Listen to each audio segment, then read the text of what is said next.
नमस्कार मित्रांनो, आजच्या कथेचं नाव आहे सुटका एका वाड्याची. कथेचे मूळ नाव आहे सुटका. कथेच्या लेखिका आहेत मेघना कुलकर्णी. कथेला आता सुरुवात करू.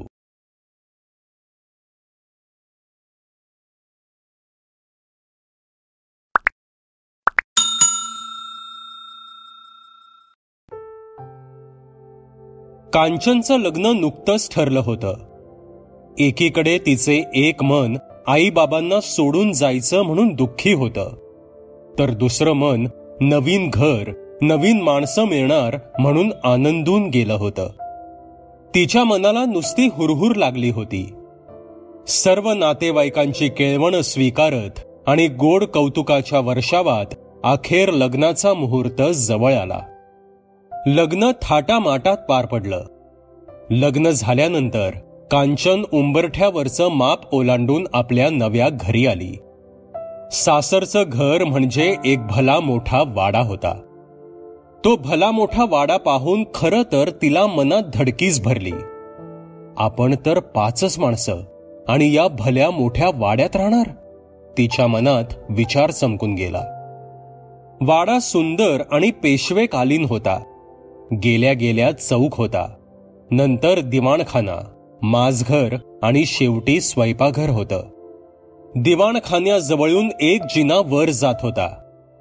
सुंदर सजवलेल्या दिवाणखान्यात लक्ष्मीपूजनाची तयारी चालली होती. कांचन अतिशय देखणी दिसत होती. सतीश म्हणजेच कांचनचा नवरा अधूनमधून चोरटा कटाक्ष तिच्याकडे टाकत होता. मग मात्र कांचनला लाजल्यासारखं होत होतं. लक्ष्मीपूजन झालं. कांचनचे मूळ नाव काही बदललं नाही, कारण कांचन ही एकुलती एक सून होती आणि नावही सुंदरच होतं. कांचन आणि सतीशची सासूबाईंनी दृष्ट काढली आणि त्या म्हणाल्या, कांचन, थोडा आराम कर, दोघेही दमला असाल. कांचन आणि सतीश दिवाणखान्याजवळील खोलीत गेले.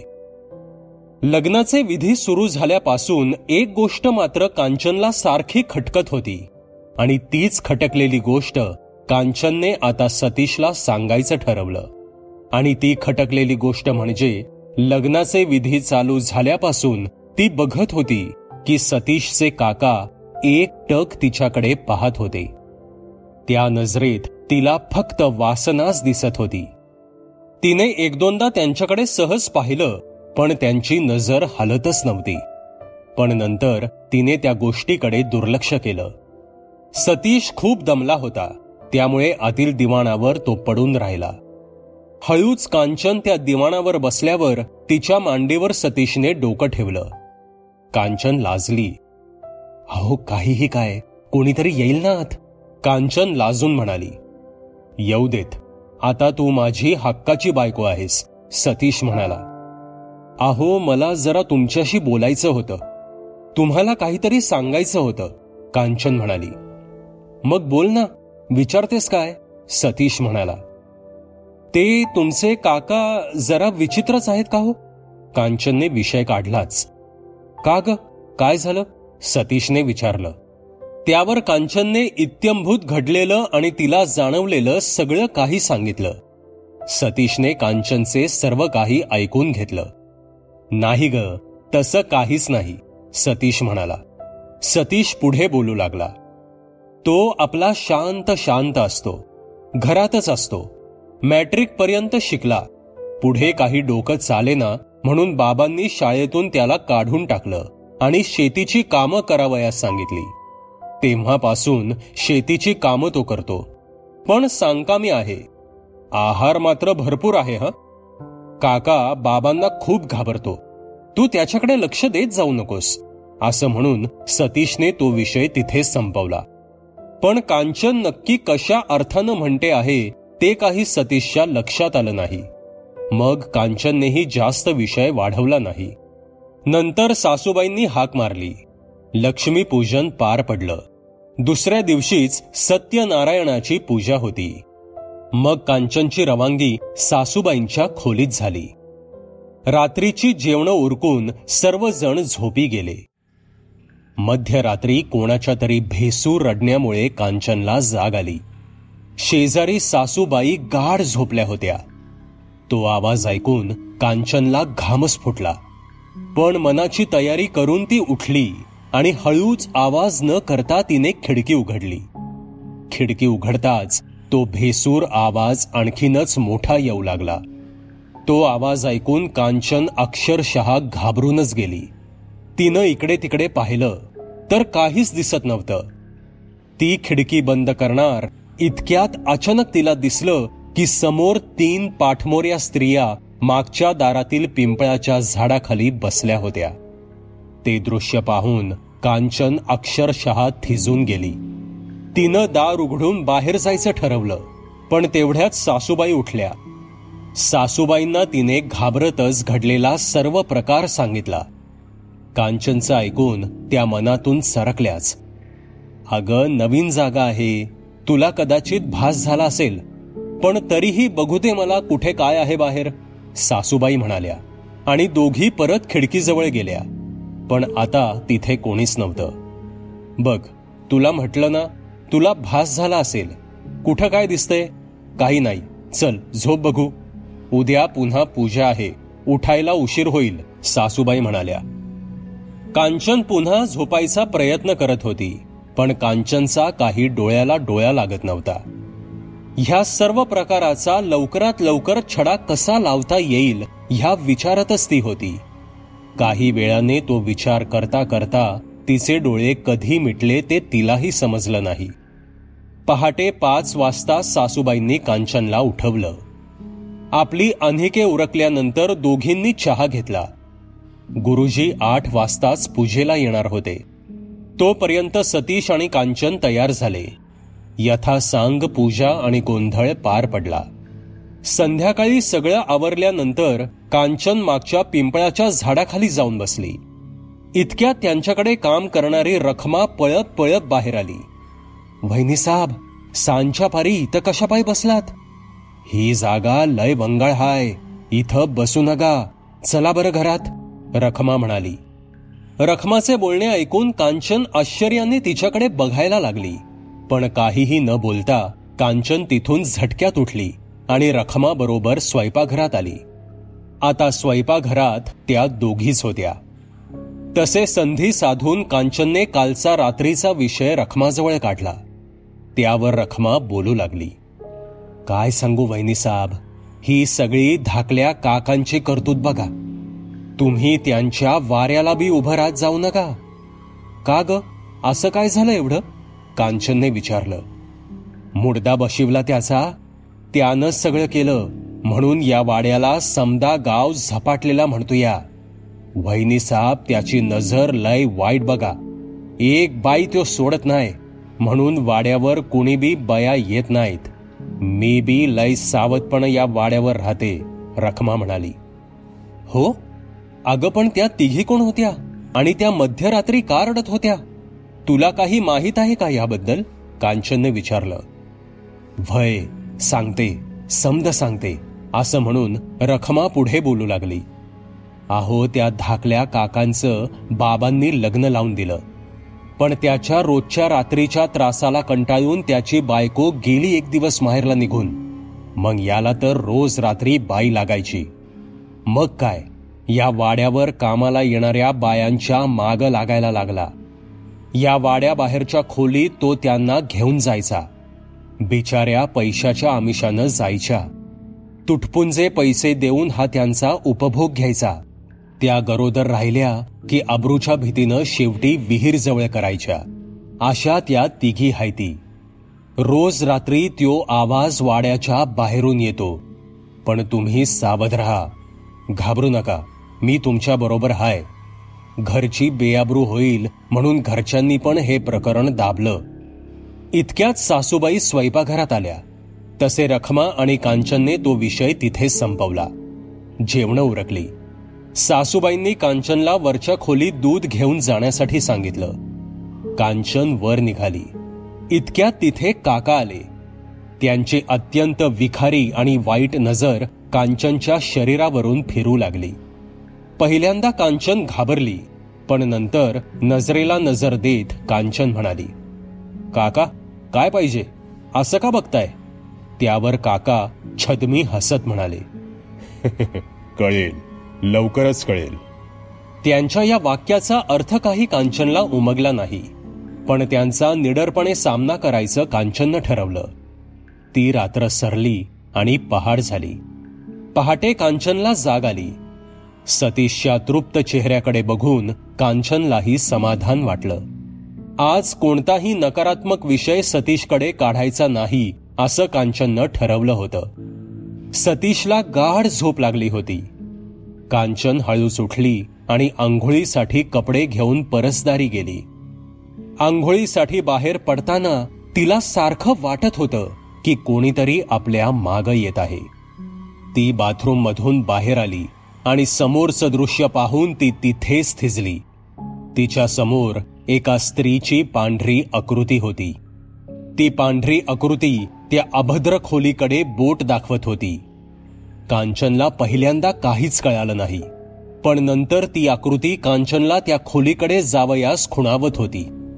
कांचननं ठरवलंच होतं की याच्या मुळापर्यंत जायचंच. जशी कांचन त्या खोलीकडे जाऊ लागली तशी ती आकृती जणू काही हवेत विरघळून गेली. कांचन आत खोलीत गेली. खोली तशी साधीच होती, पण खोलीच्या आत अजून एक खोली होती. ती उघडून कांचन आत गेली. आत एक तळघराला जाणारा रस्ता होता. जवळच एक कंदील होता. तो घेऊन कांचन तळघरात उतरली. घामानं डबडबलेली कांचन खरं तर मनातून खूप घाबरली होती. आत उतरल्यानंतर तिनं पाहिलं आणि तिला प्रचंड मोठा धक्काच बसला. कारण आत तिचे सासरे काहीतरी अघोरी मंत्र म्हणत होते. समोर एक हाड आणि एक कवटी होती. त्यांना चाहूल लागण्याच्या आत कांचन तिथून बाहेर आली. तिने कशी तरी आंघोळ आटपली आणि ती वरती खोलीत आली. ती काहीच बोलली नाही. सतीश नुकताच उठला होता. सकाळीच हा विषय नको म्हणून ती शांत बसली. दिवस मावळला आणि संध्याकाळ झाली. संध्याकाळी सगळं आवरल्यानंतर कांचन आणि सतीश फिरायला तळ्यावर गेले. तिथे गेल्यावर कांचनने सतीशला विचारलं, अहो बाबांना आणखी काही छंद आहेत का हो? नाही ग, काही नाही. कसले छंद असणार? आणि आपण दोघेच असताना हा कसला विषय? असे विचारून सतीशने कांचनला गप्प केलं. फिरून आल्यावर कांचनने सासूबाईंजवळ आडून आडून तो विषय काढला, पण त्यांनी काहीही सांगायचं टाळलं. आता एकच व्यक्ती होती, ती म्हणजे रखमा. रखमा जेवण झाल्यावर भांडी घासायला बाहेर गेली. तेव्हा हळूच कांचन तिच्या मागे गेली. मावशी, आमचे मामंजी कसे आहेत हो? कांचननं विचारलं. नाही जी, चांगलेच आहेत की बाबा. पण का हो, असं का विचारलं? रखमाने विचारलं. नाही, काही नाही, सहजच विचारलं, कांचन म्हणाली. सतीशची रजा आता संपत चालली होती. आता सतीशला पुन्हा शहरात जावं लागणार होतं. ते ऐकून कांचनला फारच उदास वाटू लागलं. दुसऱ्या दिवशी सतीश शनिवारी आणि रविवारी इथेच असेन मी, शनिवारी लवकर येतो असं सांगून निघून गेला. आता कांचन थोडीशी मनातून सरकलीच. दुपारचं जेवण झाल्यावर कांचन वामकुक्षी घेत होती. अचानक तिला जाग आली आणि तिला दरदरून घाम फुटला. तिला जाणवलं की खालच्या तळघरातून काही आवाज येत आहेत. ते आवाज करुण होते. ती दचकून उठली आणि उठून बसली. तिला दचकून जाग आल्यानंतर समजलं की ते एक स्वप्न होतं. ती उठून खाली आली आणि तिने तोंडावर पाणी मारलं. दिवस मावळला. त्या रात्री तिने रात्रीच्या जेवणासाठी छान चकोल्या बनवल्या होत्या. जेवण झाल्यावर ती आपल्या खोलीकडे गेली. पुस्तक वाचता वाचता तिचा डोळा लागला. मध्यरात्री पुन्हा तिला कसल्या तरी आवाजानं जाग आली. कोणीतरी कुठेतरी बाहेर खणत असल्याचा आवाज होता तो. बाहेर गॅलरीत येऊन तिनं मागच्या दारातील अंगणात पाहिलं, तेव्हा तिला दिसलं की तिचे सासरेच जमीन खणत होते. त्यांच्या शेजारीच पांढऱ्या कापडात काहीतरी गुंडाळलेलं दिसत होतं. इतक्या रात्री आपले सासरे हा खड्डा कशासाठी खणत असावेत आणि त्या पांढऱ्या कापडाखाली काय झाकलेलं असेल? कांचनच्या डोक्यात विचार चमकून गेला. कांचन ते दृश्य बघताच ताबडतोब खाली आली. ती सासूबाईंच्या खोलीत गेली. सासूबाई गाढ झोपेत होत्या. आई आई अहो उठा, असं म्हणत कांचनने सासूबाईंना हलवून उठवलं. आई तुम्ही माझ्याबरोबर आधी वर चला पाहू, कांचन म्हणाली. तसे त्या दोघी वरती गेल्या आणि वर जाताच खिडकीतून कांचनने सासूबाईंना ते बाहेरचं दृश्य दाखवलं.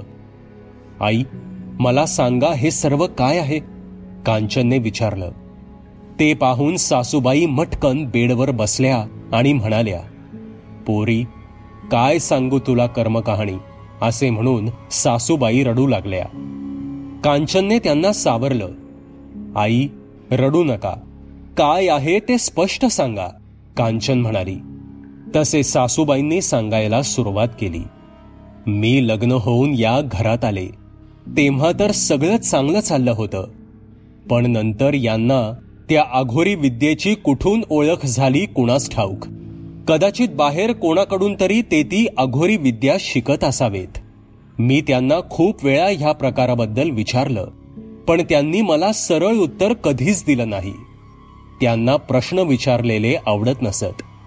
त्यातच त्यांना गुप्तधन आणि तारुण्य प्राप्त करण्याचा कोणीतरी मार्ग सांगितला. माझं तर ते काहीच ऐकत नव्हते. त्यात सतीशही छोटा होता. निदान त्याला तरी या सर्व प्रकारापासून मी लांब ठेवायचं ठरवलं आणि म्हणूनच त्याला मी माझ्या माहेरी शिकायला ठेवलं. या लोकांची सावलीही मला माझ्या मुलावर पडायला नको होती. माझ्या माहेरीच तो चांगला शिकला आणि त्याला नोकरीही चांगली लागली. इतके बोलून सासूबाई बोलायच्या थांबल्या. पण आई त्या रडणाऱ्या स्त्रिया कोण होत्या, कांचनने विचारलं. सांगते, सगळं सांगते, असं म्हणून सासूबाई पुन्हा बोलू लागल्या. सतीशचे काका म्हणजेच भाऊजीच ह्या स्त्रियांना यांच्याकडे घेऊन जायचे. बिचाऱ्या अश्राप मुली यांच्या आणि नंतर भाऊजींच्या वासनेला बळी पडल्या. कांचन हे सगळं ऐकून आवाकच झाली. अहो आई, इतका सगळा भयंकर प्रकार माहीत असून सुद्धा मग तुम्ही माहेरी का नाही निघून गेलात, कांचनने विचारलं. अगं तिथे तरी भावावर किती दिवस ओझं म्हणून राहणार, म्हणून इथेच तडजोड करून राहिले. पण नको ते शेवटी तू पाहिलंसच, सासूबाई म्हणाल्या. आई उद्या सतीश आला की मी हे सगळं त्याला सांगणार. हे कुठेतरी थांबायलाच हवं, कांचन म्हणाली. ठीक आहे, आता तुम्हीच पुढचं काय ते ठरवा, सासूबाई म्हणाल्या. ती रात्र सरली. मध्ये काही दिवस गेले आणि शनिवारी ठरल्याप्रमाणे सकाळी सतीश आला. तसे कांचनने आत्तापर्यंत घडलेला सर्व प्रकार सतीशला सांगितला. ते सर्व ऐकून सतीश पुरता हादरलाच आणि तो अतिशय दुःखी झाला आणि आईच्या गळ्यात पडून खूप रडला. ज्यांना मी आदर्श मानत होतो ते बाबाही काकांप्रमाणेच निघाले. सतीश रडून म्हणाला, अहो माझा मावस भाऊ पोलीस खात्यात आहे. आजच त्याला पत्र पाठवून बोलवून घ्या, कांचन म्हणाली. हो, आता आपली आणि पर्यायाने या वाड्याची, ह्या वास्तूची सुटका करण्यासाठी मला हे केलंच पाहिजे, सतीश म्हणाला. 4 दिवसांनंतर कांचनचा मावस भाऊ इन्स्पेक्टर अनंत जेधे कांचनच्या गावी साध्या वेशातच आला. तुम्ही जे काही सांगितलं त्याला तुमच्याकडे काही पुरावा आहे का, त्यानं विचारलं. पुरावा म्हणजे मागच्या आठवड्यात मागल्या दारी त्यांनी काहीतरी पुरलं आहे, ते काढलं पाहिजे. कदाचित त्यातूनच काही धागेदोरे मिळतील, कांचन म्हणाली. कांचनचे बोलणे ऐकून इन्स्पेक्टरने स्थानिक पोलिसांची सर्व टीम तिथे बोलवली आणि त्यांनी कांचनने दाखवलेली जागा खोदून काढली. काहीच वेळात त्यांना रखमाच्या मृतदेहासहित 3 सापळे सापडले. त्यांनी ते सापळे तपासणीसाठी प्रयोगशाळेत पाठवले आणि पुढचा तपास चालू केला. काका आणि सतीशच्या वडिलांना संशयित म्हणून अटक केली. सासूबाई खूप रडत होत्या, पण सतीशचे वडील आणि काका अगदी कोरडे आणि पुतळ्यासारखे दिसत होते. सतीशने तर त्यांच्याकडे पाठच फिरवली. पोरी, तुझ्यामुळे आज ह्या वाड्याची आणि गावातील पोरीबाळींची सुटका झाली, सासूबाई म्हणाल्या. सतीशला सुद्धा कांचनचं कौतुक वाटलं. त्यानंतर त्या पिंपळाच्या झाडाखाली कधीही पांढऱ्या आकृत्या पुन्हा दिसल्या नाहीत.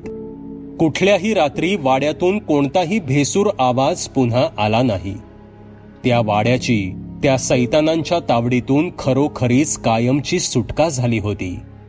मित्रांनो, तुम्हाला ही लघुकथा कशी वाटली ते कॉमेंटमध्ये नक्की सांगा. पुन्हा भेटूयात अशाच एका भयकथेसोबत. धन्यवाद. सबस्क्राईब करा एटी स्टोरी टेलर चॅनलला आणि बेल आयकन दाबून ऑलवर क्लिक करा आमचे व्हिडिओज सगळ्यात आधी बघण्यासाठी.